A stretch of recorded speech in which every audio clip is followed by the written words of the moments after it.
Greetings, my friends. Reformed Stoic here, back with another video. Something a little bit different for you today. I wanted to give kind of my own interpretation of the movie The Never-Ending Story. I have a double feature DVD that also has The Never-Ending Story 2. We will not be talking about that one. The Never-Ending Story. So this was a very important movie for a lot of like late 80s, 90s kids.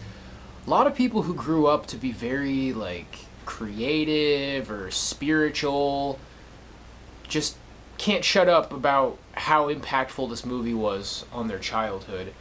I remember the first time my dad rented it. It was after I got like my hernia operation. I had a hernia when I was very young. But anyway, I was just absolutely enamored with it. I'd watch it every time it came on TV. I'd rent it decently often and rewatch it multiple times. Absolutely loved The Never-Ending Story. And the interpretation that I want to give of it isn't necessarily what was implied in the movie. I don't know. Nobody told me like what it was meant to mean. I know it's based off of a novel. I'd actually be interested in maybe reading that novel someday. But so here we go. I've been a little bit hesitant to make this video because I want it to live up to my expectations. But it starts with Atreyu. Most of my interpretation is going to involve the story itself, you know, not as much about the kid Bastian who was reading the story in the attic. But I will say that he ends up getting inspired by the story, and, you know, he uses the inspiration to go on his own journey. This is about someone who's chosen for a journey. Hashtag chosen ones. Beautiful ones.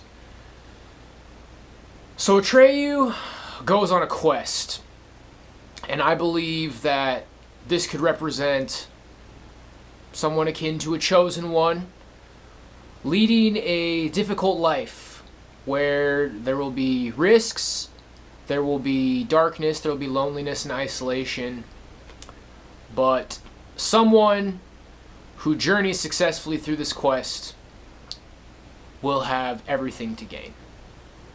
So, as soon as Atreyu sets out on the quest, we are introduced to the Gmork, who is the black wolf figure who I was scared of when I was a child. And the concept of the nothing. So, the nothing is the dark, satanic force of nihilism that you could say it's a force, you could say it's Satan, you could say it's the force of Satan, the pure force of darkness. This force wants to destroy, it wants to stifle, it wants to bring people down. And obviously we have the normies, we have the masses who are more or less already brought down, people who aren't a threat to the nothing.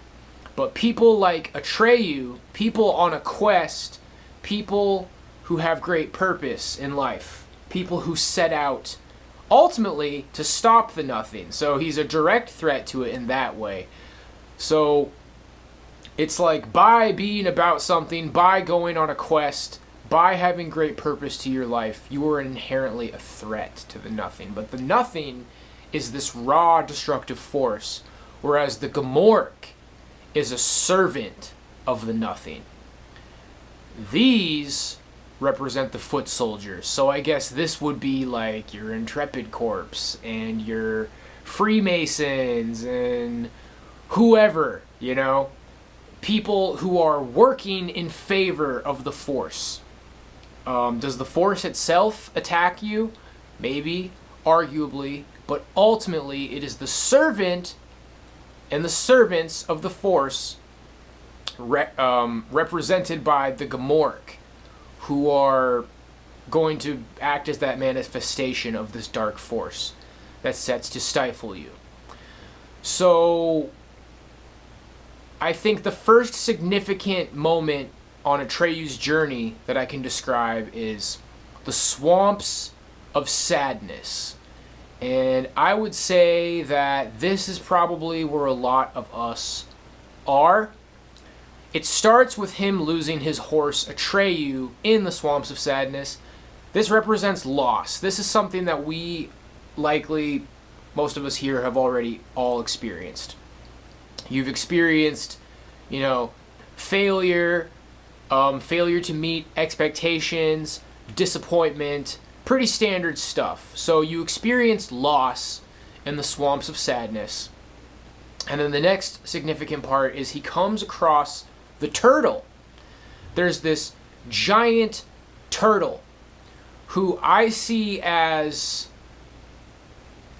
kind of indifference, nihilism, but more neutral, non-threatening nihilism. Whereas the Gmork understands the dark nature of the nothing and chooses to serve it and aggressively seeks to bring down the chosen one, basically. The turtle is kind of like your normie. This turtle is like, we've been here for thousands of years. What's the point? There's no point. It's hopeless. And then the turtle tells Atreyu that the oracle that he seeks it's thousands of miles away. You'll never get there. What's the point of trying? Now, what I find interesting is that the turtle is allergic to Atreyu. So it keeps sneezing and says, "Go away! I'm tired of sneezing. We're allergic." And it refers to itself as we. So it could be like the mass of normies. These are normies. That's the best way to say it. They're nihilists. They are infused with the nihilist mindset. Nothing matters. No God. Everything's normal. And it's not guaranteed that these people are unhappy. But this particular example of the turtle, this is someone who is just kind of set in their ways. They don't believe in miracles. They don't see a point. Maybe they can understand why the nothing is bad. Or maybe they don't care. Or it's like, on one hand, like they hear both arguments, They get maybe why you want to stop the nothing, but they also get maybe why the nothing is what it is. Because the nothing can be seen as like down to earth, get real, grounded in reality, which is backed up by Bastian's dad in the beginning of the movie. You need to get your head out of the clouds, no more books, no more stories, do your homework, I want you to join sports, okay? So the nothing in the movie is definitely represented by a lack of creativity, down to earth, lack of faith, not believing in miracles, not believing in God, could definitely be seen as that. So that's the turtle that he encounters across the way, and the turtle doesn't like him, okay? Like, the turtle isn't aggressive to him, but ultimately, normies are allergic to the chosen. And at worst, they can be trying to bring you down, and at best, they're kind of just like the turtle, where they're just, they live this depressing life where they gave up hope a long time ago, okay? So, now, this is where I would say most of us are. Still in the swamps of sadness. It's showing Atreyu trekking through the mud. The Gmork is racing behind him, trying to catch him. He knows that the oracle is thousands of miles away, but he keeps going. So this is the blind faith. You don't know how you're going to get there. You don't know why you believe it's going to work out, but you just believe, okay? And then when the luck dragon shows up and pulls him out of the mud and rescues him from the Gmork, that is going to be God coming through for you, okay? A lot of people out there who have faith, you have maintained your faith, you continue to pray, but you have your moments where it's like, things could be a lot better. You've also had your moments where you see where God has come through for you. But what I believe the luck dragon represents, in my interpretation, for just kind of this, like I said, it's not exactly what the movie is saying, but it's a very useful metaphor. It's about time to pick something other than the Matrix. God's going to come through for you. Like, something's going to work out. It's going to seem very unlikely for you to get a career in the field that you want. It seems like, I have no idea how I'm going to get out of this isolation. I have no idea how I'm going to move. I have no idea how my life is going to move forward. But you maintain the faith. You keep trekking through the swamps of sadness. Eventually, God's going to come through for you. And that's what it's going to amount to. Now, I'm not saying that God hasn't already come through for you, but I made a video a while ago now that God is going to change your life and is going to strengthen your faith. So that's that. Next significant moment, when he gets to the first oracle. I think the blue ones, these are like the sphinxes that have the breasts. There's the golden one that he watches it attack the knight. Okay, the eyes slowly open, really intense scene. This movie is like really intense for kids.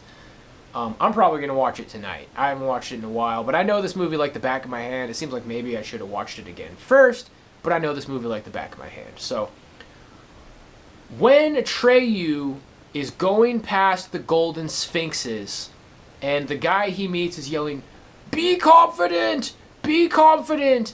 This is going to be, once your life is a significant portion closer to your goal, okay? You've already escaped the swamps of sadness. It's already established that you're not just going to like rot away in your basement, right? You had a goal and you made some progress towards that goal, and God's already come through for you in a way where it's like, wow, I don't even really know how things got better for me.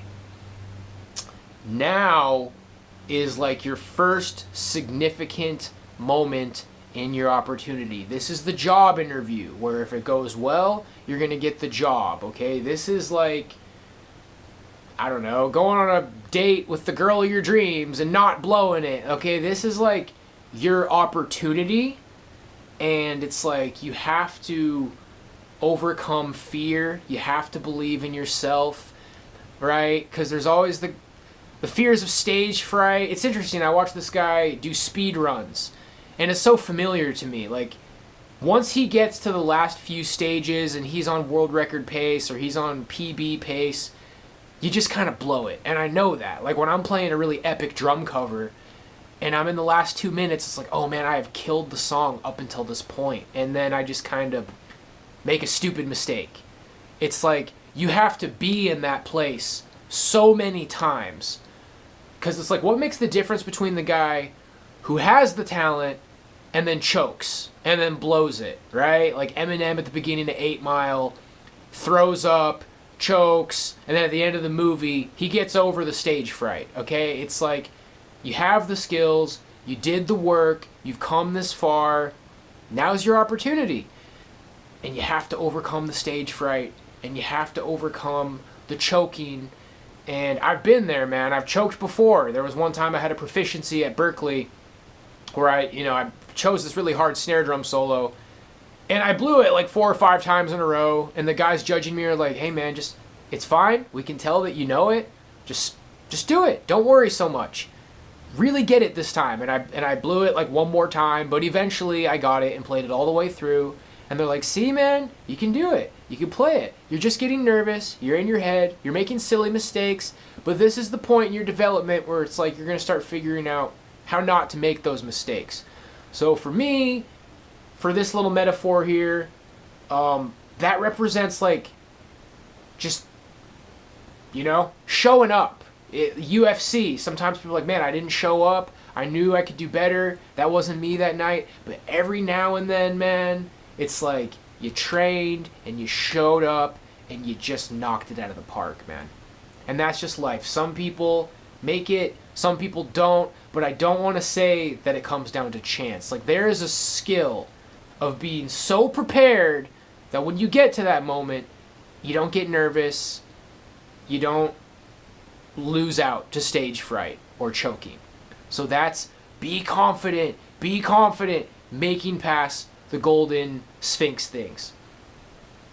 So at that point, he eventually gets to the Southern Oracle, and they talk about a boy, and the boy is watching. I don't really have anything for that.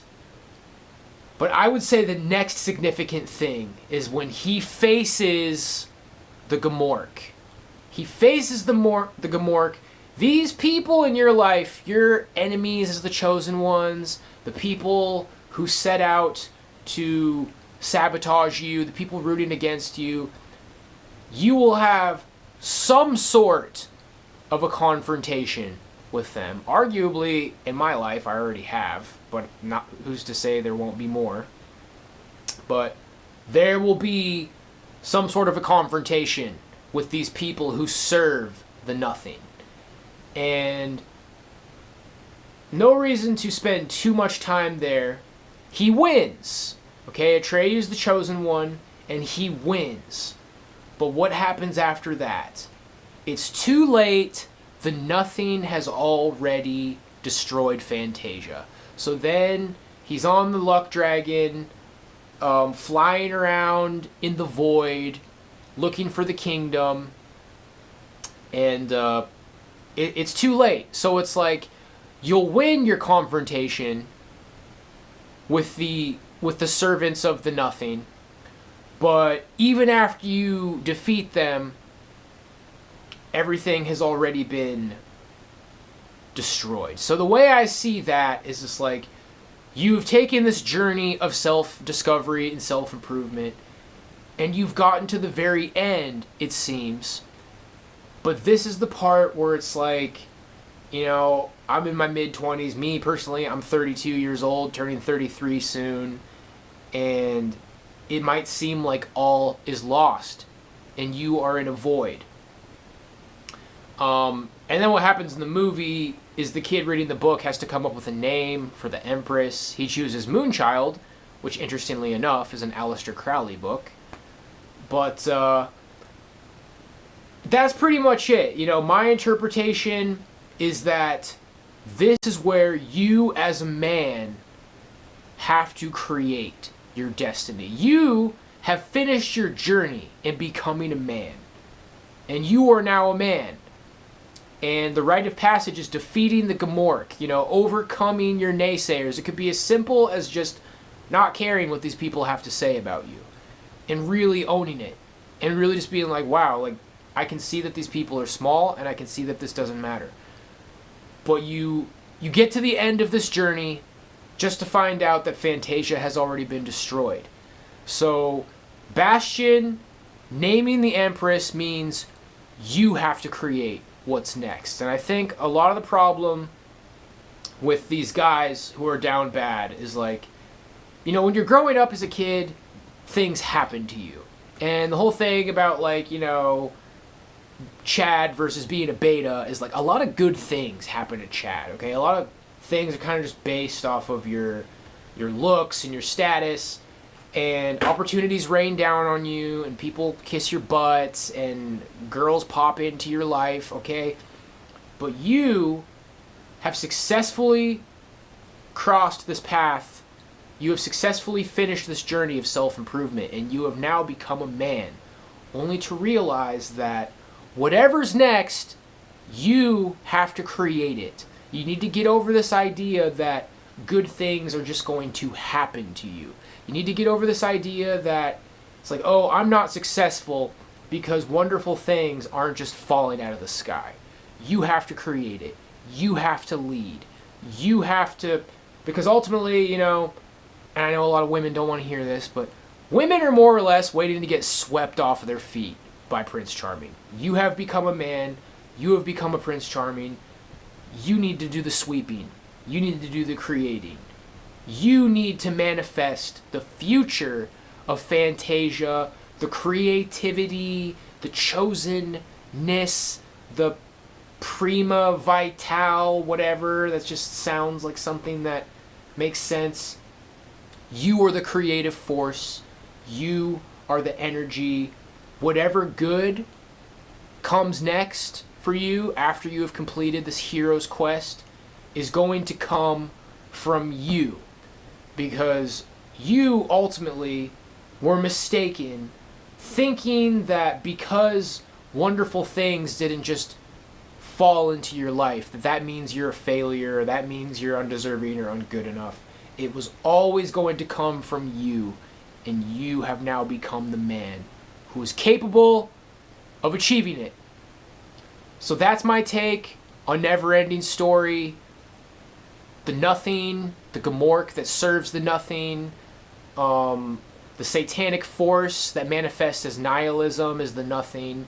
It doesn't like people who have dreams. It doesn't like people who have goals. And then the Gamork is the people that serve this force. And they are the aggressive, dark normies. They're the dark normies, the descended normies, who not only are they nihilistic, but they're angry, and they want to serve this force, and they want to bring you down, and they want to attack you. You make it through the swamps of sadness. God comes through for you when you maintain your seemingly blind faith.